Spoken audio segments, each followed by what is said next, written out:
Hey guys, welcome to the 99 Pack Commander Deck Challenge part 41 through 50, where we look at the cards that I chose and the cards that I missed out on through this challenge. Now with the Mimeoplasm as my commander and things very much going in my way, Vorinclex, Zeta Pharma, the cards are just coming to me in the most beautiful ways.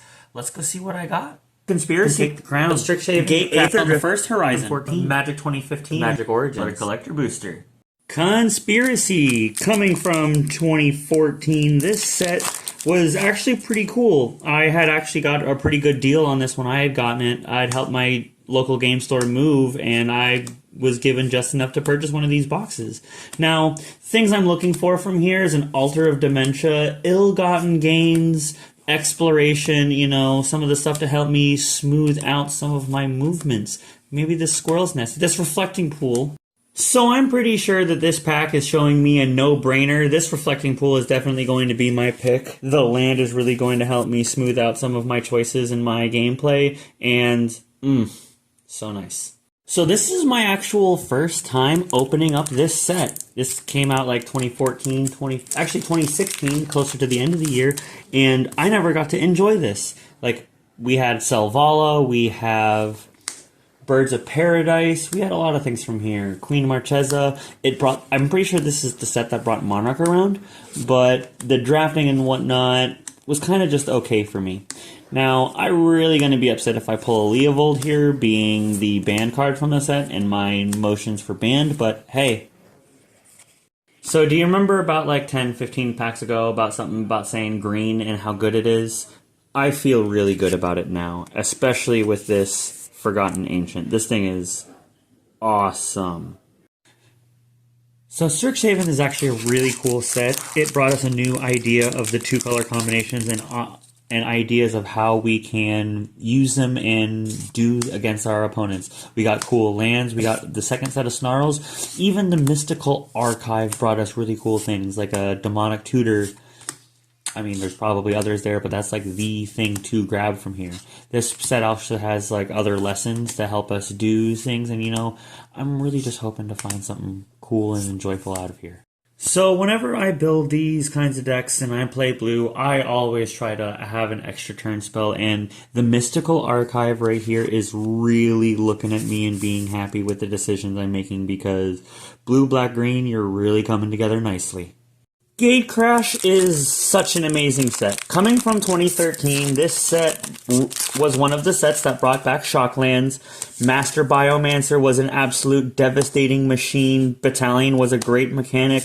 This brings a lot of nostalgia. When this box came out, I bought one and I pulled a foil Boros Reckoner. Back then it was like a bunch of money, but like, this set really brings something back for me, and I'm really hoping for something great from the Mimeoplasm here.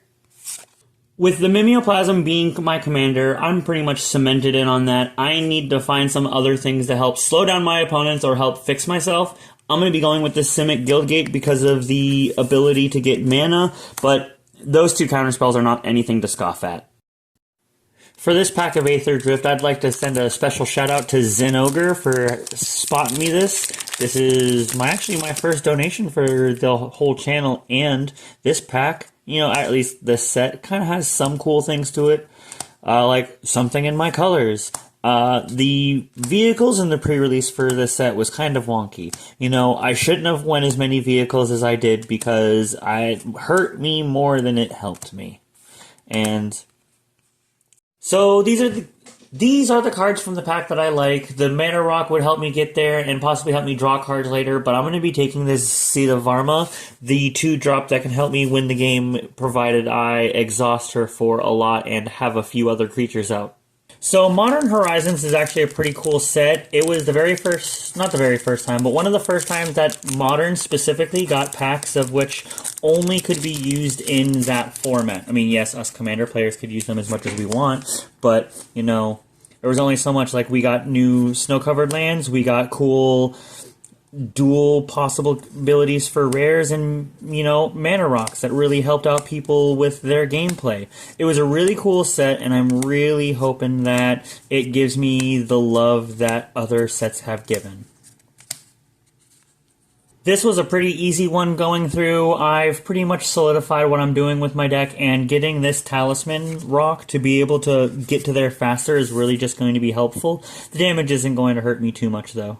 Since we're going back in time, let's talk about what I did when I first saw this set come out. Now, everyone made fun of me to doing this thing, but you know, when I first saw this set come out, I did not have a lot of money, so I had to make, poor choices. Let's say trading someone 2 Snapcaster Mages and 2 Cryptic Commands for a Japanese box of this and not getting what you want, it really hurt. For being uncommons, this is one of the most difficult choices I've had this whole excursion. Every single time I've pulled a card, I'm like, this one's obvious, this one isn't. I'm taking the ingot because mana, but ugh. Grab. So Magic 2015 is actually a pretty cool set. This was the pre-release I ever did, I did the best ever on. I had this blue-black recursion deck. It had 3... Oh, what is that cat? 2 colorless and a blue, enters battlefield, tapped something, it stays tapped for the next upkeep.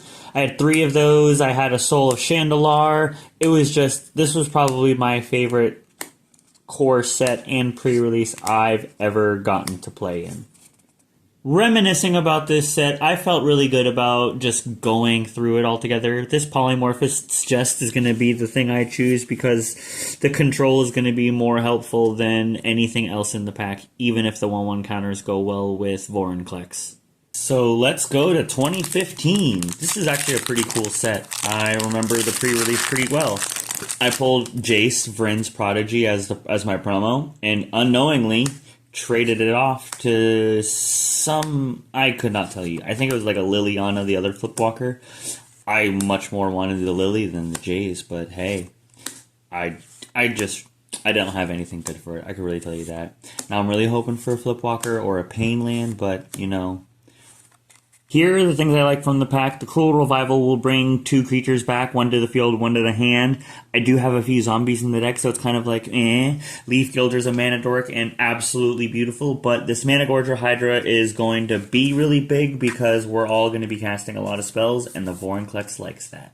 First, I want to shout out Nandy for hooking me up with this bad boy. I am super looking forward to some of the things that we can get out of here, but, 50 packs... I did not expect so many people to really like this challenge as much that is going on for this. I'm really just baffled, and I am so happy that you guys like the things that I am doing here. This is probably like one of the worst, I don't know if that's correct, but a mercenary hypothesis. I'm ecstatic for some of the things that I can get. A real big problem with 3-drops and what they bring to me. They're all so good, but I have to choose one as my options are 3-drop or 3-drop, so I'm going to go with the... So I feel really good about a lot of these pulls. Forgotten Ancient and Mana Gorger Hydra are going to slowly get bigger every time anyone casts a spell. And Vorinclex is very happy to double up on those counters that they are going to receive, and he gives out. Seed of Arma kind of seems like an endgame thing where I put a lot of mana into X and then whatever few creatures I have out are going to get really big. Now, I don't have a lot of creature token producing or whatnot, so this lady may get cut in the end, unfortunately. Aetherdrift did not give me the best. Now, Strixhaven coming in with that slam because that Time Warp, really going to help me out. That's going to be a game changer because anytime someone takes an extra spell, it is devastating or just an absolute dud. Cards I'm kind of just okay about. The Archmage's Charm, triple blue in a 3-color deck where I don't get great mana fixing is kind of a bummer. The Polymorphous Jest I feel good about because it's a good way to stop a swarm of things coming at me and turn them all into 0/1s. I could even get rid of some indestructible or hexproof things that come my way in that area. I'm happy with the Darkseal Ingot and the Talisman because that's just ramp in some of the most pure ways. Ingot's a classic, while Talisman of Resilience is a newer one. And then those 2 lands that I got, the Reflecting Pool and the Simic Guildgate, really, I'm very excited about. The cards that I missed out on this time are not as big as the few challenges beforehand, the anytime up to 40. This time, I think my biggest is like a 6 out of 10 or a 7 out of 10 with the Diabolic Tutor. Getting a tutor for any card that you need in your deck is just so good. But at 4 mana, yeah, it's the going rate for a tutor that isn't going to be on the game changer list, but it's definitely something I mildly to above average missed out on. The other cards in that same category are Rogue's Passage and Stock Up, at least in my opinion. Maybe even the Changeling Outcast. The Rogue's Passage will let me get in on my opponent's face and just start clocking them.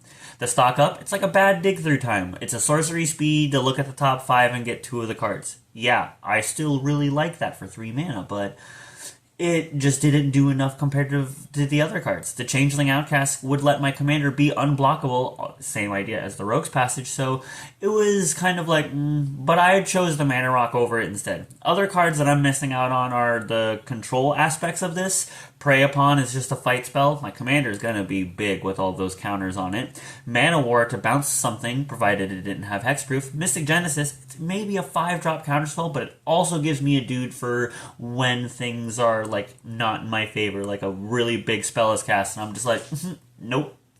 And the Natural Lives. I've seen that multiple times, or cards exactly like that over all of the packs. You could probably see them again. I remember talking about it in the 31 through 40 because it's just that prominent a card. I'm hoping to find one as a creature before I take an instant or sorcery. I know I'll take it at some point, but heck, that's at least what I think. Hey guys, I hope you're liking the challenge just as much as I am because I'm really looking forward to playing this deck and I hope that you guys are looking forward to seeing it. If you like what's going on, give it a like and a subscribe. Give me a comment on what you think that I should go further on with this challenge. And to let y'all know, at Pack 75, someone hit me up on a collaboration and I will get on to you further about that later. I look forward to seeing you there.